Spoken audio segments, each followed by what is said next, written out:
Hello friends, welcome to மாங்கனி சமையல். இன்றைக்கி நம்ம மாங்கனி சமையலில் நம்ம எல்லோருக்கும் ரொம்ப பிடிச்ச எக் மஞ்சூரியன் எப்படி பண்ணுறதுன்னு பார்க்கலாம். ஸோ இது ரொம்பவே ஈஸியாக சட்டுன்னு செஞ்சு முடிச்சிடலாம். இது சப்பாத்தி, நான், அப்புறம் ஃப்ரைட் ரைஸ் கூட சைடிஷாகவும் வச்சு சாப்பிட்லாம். இல்லைன்னா வெறுமனே ஸ்நாக்ஸாகவும் சாப்பிட்லாம். நம்ம ரெஸ்டாரண்ட்லாம் சாப்பிடக்கூடிய அதே சுவையில் ரொம்பவே அட்டகாசமாக இருக்கும். வீட்டில் எல்லோரும் ரொம்ப விரும்பி சாப்பிடுவாங்க. சரி வாங்க, இப்போ இந்த எக் மஞ்சூரியன் எப்படி பண்ணுறதுன்னு பார்க்கலாம். இது பண்ணுறதுக்கு நான் ஒரு 5 முட்டை உடச்சி எடுத்து வச்சுருக்கேன். இப்போ இது கூட அரை டீஸ்பூன் அளவுக்கு மிளகுத்தூள் சேர்த்துடலாம். கூடவே இந்த முட்டைக்கு தேவையான அளவு உப்பும் சேர்த்துட்டு ஒரு விஸ்க் இல்லைனா ஸ்போர்க் வச்சு இதை நல்லா கலந்து விட்டுருங்க. பாருங்கள், இப்போ முட்டையை நல்லா கலந்தாச்சு. இது மாதிரி முட்டையோட வெள்ளைக்கருவும் மஞ்சள் கருவும் நல்லா ஒன்றா சேர்ந்து வர மாதிரி கலந்துக்கோங்க. அப்போ தான் இதை நம்ம ஆவியில் வேக வைக்கிற போது பன்னீர் மாதிரி நல்லா சாஃப்டாக வெந்து வரும். இப்போ இது ஒரு ஓரமாக இருக்கட்டும். அடுத்தது நான் சின்னதாக ஒரு கேக் பேன் எடுத்துருக்கேன். அதில் கொஞ்சமாக எண்ணெய் தடவி விட்டுறலாம். கேக் பேன் இருந்தால் அது யூஸ் பண்ணிக்கோங்க. இல்லைன்னா வீட்டில் இருக்கக்கூடிய பிளாட்டான ஏதாவது ஒரு பாத்திரம், டிஃபன் பாக்ஸ் கூட பயன்படுத்திக்கலாம். இப்போ இதில் நம்ம கலந்து வச்சுருக்கிற முட்டையை உள்ளே சேர்த்துடலாம். சேர்த்துட்டு இப்போ இதை நம்ம ஆவியில் ஒரு 10 நிமிஷத்துக்கு நல்லா வேக வச்சிடலாம். அதுக்கு கடாயில் கொஞ்சமாக தண்ணி விட்டு இது மாதிரி கம்பி ஸ்டாண்ட் உள்ளே வச்சுருக்கேன். இப்போ இதில் நம்ம கலந்து வச்சுருக்கிற முட்டையை உள்ளே வச்சிடலாம். கம்பி ஸ்டாண்ட் இருந்துச்சுன்னா அது பயன்படுத்திக்கோங்க. இல்லைன்னா சின்னதாக ஏதாவது ஒரு கிண்ணம் கவிழ்த்தி வச்சுடுங்க. அப்போ தான் முட்டை ஆவியில் வேகிற போது தண்ணி உள்ளே வராமல் இருக்கும். இப்போ கடாயோடைய மூடி வச்சிடலாம். இது மீடியம் ஹீட்டில் 10 நிமிஷத்துக்கு நல்லா வேகட்டும். 10 நிமிஷத்துக்கு அப்புறமா எப்படி இருக்குன்னு பார்க்கலாம். பாருங்கள், இப்போ 10 நிமிஷம் போல் ஆகிடுச்சு.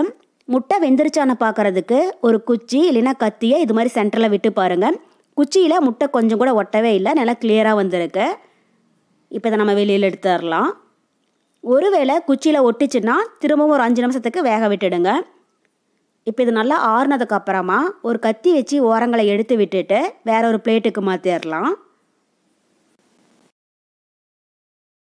மேலே ஒரு பிளேட்டை கவிழ்த்தி திருப்பிட்டு லைட்டாக டேப் பண்ணிங்க அப்படின்னா முட்டை பாத்திரத்தில் ஒட்டாமல் ரொம்பவே ஈஸியாக வந்துடும். பாருங்கள், இது மாதிரி. இப்போ இந்த முட்டையை உங்களுக்கு எந்த மாதிரி பீசஸ் வேணுமோ அதுக்கு தகுந்த மாதிரி கட் பண்ணிக்கோங்க. நான் சின்ன க்யூபாக கட் பண்ண போகிறேன். ரொம்பவே பெருசாக கட் பண்ண வேண்டாம். இதை நம்ம எண்ணெயில் போட்டு பொரிக்கிற போது பொரிஞ்சு டபுள் மடங்காகி வரும். இது மாதிரி சின்ன க்யூபாக கட் பண்ணிங்க அப்படின்னாலே போதும். பாருங்கள், இந்த அளவுக்கு இருக்கணும். இப்போ இதில் ஓரமாக இருக்கட்டும். இப்போ இதை நம்ம கோட் பண்ணுறதுக்கு தேவையான மசாலா ரெடி பண்ணிடலாம்.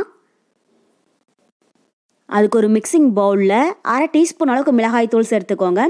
கூடவே 1/4 டீஸ்பூன் கரம் மசாலா, அரை டீஸ்பூன் இஞ்சி பூண்டு விழுது, 2 டேபிள் ஸ்பூன் மைதா மாவு. மைதா நீங்கள் விருப்பப்பட்டால் சேர்த்துக்கோங்க. இல்லைன்னா அதுக்கு பதில் கோதுமை மாவு கூட பயன்படுத்திக்கோங்க. கூடவே 2 டேபிள் ஸ்பூன் கார்ன்ஃப்ளவர். அப்புறம் இதுக்கு தேவையான அளவு உப்பு சேர்க்கிற போது மட்டும் குறைவாக சேர்த்துக்கோங்க. ஃபஸ்ட்டே நம்ம முட்டையில் தேவையான அளவு சேர்த்துருக்கோம். இப்போ இந்த மாவுக்கு அளவாக சேர்த்திங்கன்னா போதும். சேர்த்துட்டு இப்போ இது கூட கொஞ்சமாக தண்ணி விட்டு நல்லா திக்கான மாவு பதத்துக்கு கலந்து எடுத்துக்கோங்க. பாருங்கள், இந்த அளவுக்கு நல்லா கெட்டியாக இருக்கணும். அப்போ தான் இந்த மசாலா முட்டையில் நல்லா கோட் ஆகும். இப்போ இதில் நம்ம ரெடி பண்ணி வச்சுருக்கிற முட்டையை உள்ளே சேர்த்துடலாம். சேர்த்துட்டு இப்போ மசாலா பொருளெல்லாம் முட்டையில் கோட் ஆகிற மாதிரி இதை லைட்டாக கலந்து விட்டுருங்க. ரொம்பவே அழுத்தம் கொடுத்து கலக்க வேண்டாம், இது உடஞ்சி போயிடும். இது மாதிரி லேசாக கலந்து விட்டீங்க அப்படின்னாலே போதும். பாருங்கள், இப்போ நல்லா கலந்தாச்சு. இப்போ அடுத்தது நம்ம இதை எண்ணெயில் போட்டு பொரிச்சு எடுத்துடலாம். அதுக்கு கடாயில் எண்ணெய் நல்லா சூடாயிட்டுருக்கு.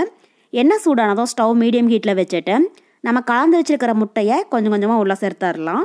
ஒரே இடத்துல மொத்தமாக சேர்க்க வேண்டாம், ஒன்றோட ஒன்று ஒட்டிக்கும். இது மாதிரி கொஞ்சம் இடைவெளி விட்டு சேர்த்துக்கோங்க. பாருங்கள், இப்போ முட்டை ஒரு சைடு நல்லா பொரிஞ்சதுக்கு அப்புறமா இதை அடுத்த சைடு திருப்பி விட்டுறலாம். 2 சைடும் நல்லா பொரிஞ்சு பபுள்ஸ் எல்லாம் ஒரு 90% அடங்கினதுக்கு அப்புறமா வெளியில் எடுத்துடலாம். இது மாதிரி அப்பப்போ லைட்டாக கலந்து விட்டுட்டே இருங்க. அப்போ தான் சுற்றியுமே நல்லா பொரிஞ்சு வரும். பாருங்கள், இப்போ முட்டை 2 சைடும் நல்லா பொரிஞ்சு லைட்டாக பொன்னிறம் ஆயிடுச்சு. இப்போ இந்த ஸ்டேஜில் இது எண்ணெயிலிருந்து வடித்து தனியாக ஒரு பிளேட்டில் எடுத்து வச்சிடலாம். இதே மாதிரி எல்லா முட்டையுமே எண்ணெயில் போட்டு பொரிச்சு எடுத்துக்கோங்க. இப்போ இது ஒரு ஓரமாக இருக்கட்டும். இப்போ அடுத்தது கடாயில் 2 டேபிள் ஸ்பூன் அளவுக்கு எண்ணெய் சேர்த்துக்கோங்க. நம்ம முட்டை பொரிச்சோம் இல்லையா, அதே எண்ணெய் பயன்படுத்திக்கோங்க. எண்ணெய் சூடானதும் 1/2 இன்ச் அளவுக்கு இஞ்சியை தோலெல்லாம் நீக்கிட்டு சின்ன சின்னதாக கட் பண்ணி வச்சுருக்கேன், அதை உள்ள சேர்த்துடலாம். கூடவே பொடியாக கட் பண்ணின 4 பல் பூண்டு இதெல்லாம் சேர்த்துட்டு இப்போ ஒரு டைம் லைட்டாக கலந்து விட்டுருங்க. இப்போ இஞ்சி பூண்டு லைட்டாக கலர் மாறினதும் இது கூட பெரிய சைஸில் ஒரு பெரிய வெங்காயம் மெலிசா நீளமாக கட் பண்ணி வச்சுருக்கேன், அதை உள்ள சேர்த்துடலாம். கூடவே பொடியாக கட் பண்ணின 2 பச்சை மிளகாய் இதெல்லாம் சேர்த்துட்டு இப்போ வெங்காயம் நல்லா கண்ணாடி மாதிரி ஆகிற அளவுக்கு வதக்கிடுங்க. மஞ்சூரியனுக்கு வெங்காயம் அதிகம் வதங்கிடக்கூடாது, லைட்டாக கண்ணாடி மாதிரி வதங்கிச்சு அப்படின்னாலே போதும். இப்போ வெங்காயம் இந்த அளவுக்கு வதங்கினதுக்கப்புறமா இப்போ இது கூட மீடியம் சைஸில் ஒரு குடை மிளகாய் சின்ன சின்னதாக கட் பண்ணி வச்சுருக்கேன், அதை உள்ள சேர்த்துட்டு இப்போ இதையும் லைட்டாக வதக்கிடலாம். பாருங்கள், இப்போ வெங்காயமும் குடை மிளகாயும் லைட்டாக கண்ணாடி மாதிரி வதங்கிடுச்சு. ரொம்பவே கலர் மாறிடக்கூடாது, இந்த அளவுக்கு வதங்கிச்சுனாலே போதும். இப்போ இந்த ஸ்டேஜில் நம்ம தேவையான சாஸஸ் சேர்த்துடலாம். 2 டீஸ்பூன் சோயா சாஸ், கூடவே 1 டேபிள் ஸ்பூன் தக்காளி சாஸ், அப்புறம் 1/2 டீஸ்பூன் அளவுக்கு ஃப்ளேவர்லெஸ் குக்கிங் வினிகர் இருந்தால் சேர்த்துக்கோங்க, இல்லைனாலும் பரவாயில்லை. அப்புறம் 1/4 டீஸ்பூன் மிளகாய்த்தூள், கூடவே 1/4 டீஸ்பூன் மிளகுத்தூள், இந்த காய்கறிக்கு தேவையான அளவு உப்பு இதெல்லாம் சேர்த்துட்டு இப்போ ஒரு டைம் லைட்டாக கலந்து விட்டுறலாம். உப்பு சேர்க்கிற போது மட்டும் குறைவாக சேர்த்துக்கோங்க, ஏன்னா நம்ம சேர்த்துருக்கிற சாஸஸில் உப்பு இருக்குது. அப்புறம் முட்டையிலையும் நம்ம தேவையான அளவு உப்பு சேர்த்துருக்கோம். இப்போ இந்த காய்கறிக்கு அளவாக சேர்த்திங்க அப்படின்னாலே போதும். ஸோ இந்த எக் மஞ்சூரியன் நம்ம ட்ரையாகவும் செய்யலாம், செமி கிரேவியாகவும் செய்யலாம். நான் இன்றைக்கி ட்ரையாக தான் செய்ய போகிறேன். உங்களுக்கு ஒரு வேளை கொஞ்சம் கிரேவியாக வேணும்னு நினச்சிங்கன்னா இந்த ஸ்டேஜில் 2 டீஸ்பூன் அளவுக்கு கார்ன்ஃப்ளவரை 1/2 கப் தண்ணியில் நல்லா கரைச்சிட்டு சேர்த்து கொதிக்க விட்டுருங்க, கொஞ்சம் கிரேவியாக கிடைக்கும். இப்போ இது கூட நம்ம பொரிச்சு வச்சுருக்கிற முட்டையை உள்ளே சேர்த்துடலாம். சேர்த்துட்டு இப்போ இதை நல்லா கலந்து விட்டுருங்க, சாஸஸ் எல்லாம் முட்டையோட ஒன்றா சேர்ந்து வர அளவுக்கு.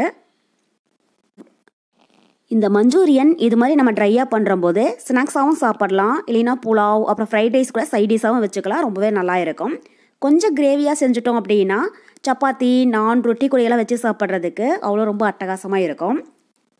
பாருங்கள், இப்போ சாஸஸ் எல்லாம் முட்டையோட ஒன்றா நல்லா சேர்ந்து வந்துருச்சு. இப்போ கடைசியாக வாசனைக்காக பொடி பொடியாக கட் பண்ணினேன் கொஞ்சம் மல்லி இலை தூவி விட்டுட்டு ஸ்டவ் ஆஃப் பண்ணிடலாம். உங்கள்கிட்ட ஸ்ப்ரிங் ஆனியன் இருந்தாலும் சேர்த்துக்கோங்க, இன்னும் டேஸ்ட்டு ரொம்பவே நல்லா இருக்கும். என்கிட்ட ஸ்ப்ரிங் ஆனியன் எதுவும் இல்லை அப்படிங்கிறதுனால நான் மல்லி இலை மட்டும் சேர்த்துருக்கேன்.